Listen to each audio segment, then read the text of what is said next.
moi j'ai vécu mai 68, j'étais tout jeune, mais c'est le prolongement de mai 68, parce que mai 68 c'est le début d'une décennie d'engagement, et en particulier pour les lycéens comme moi qui vont découvrir, en même temps que la politique, une certaine idée de la liberté, du rapport aux autres, et ça va durer une dizaine d'années d'exaltation très intense.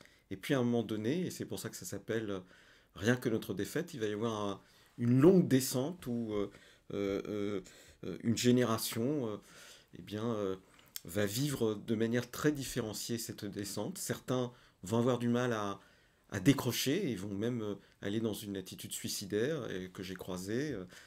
On peut penser à des gens comme ceux qui vont aller dans Action Directe. D'autres vont continuer dans leur coin, des utopies. On peut penser au mouvement des communautaires, des communautés qui ont été une forme de repli. Et puis certains vont, je dirais, troquer ce qu'ils auront appris dans leurs années militantes pour faire de la communication ou d'autres de la politique, mais au mauvais sens du terme.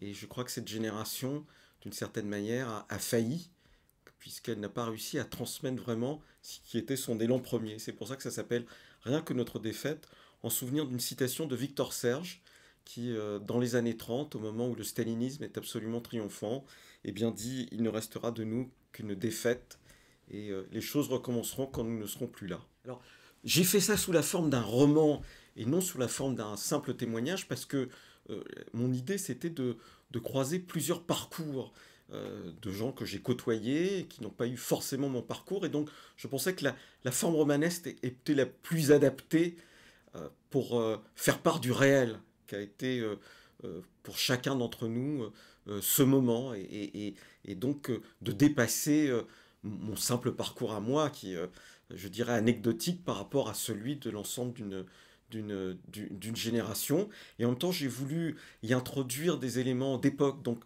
on y trouve des chansons, des poèmes de l'époque, des écrits, tout ça pour, à travers le roman, dire ce qu'a été l'ambiance. Et puis aussi dire ce qu'a été l'ambiance de la descente, hein, à partir des années 80, dire de ce moment où essentiellement le Parti socialiste va capitaliser cet élan généreux qui part de mai 68 pour le transformer en de la gestion, je dirais, pas très exaltante au bout du compte. C'est en souvenir bien sûr de l'événement qui, pour quelqu'un comme moi, mai 68 a été quelque chose de fondamental. Mais en même temps, je dirais que c'était une critique d'une génération, hein, qui n'est pas exactement la mienne, qui est celle juste avant, celle qui a déclenché, je dirais, les événements, et celle qui a été les porte-paroles médiatiques de mai 68, et qui a tendance à dire qu'elle, elle a tout réussi, y compris dans ses reniements. Voilà. Et moi, je dis bien non, cette génération qui a montré l'exemple, et que moi j'ai suivi, d'une certaine manière, elle aura beaucoup raté. Hein, et là où nous en sommes aujourd'hui est quand même le bilan de faillite de cette génération.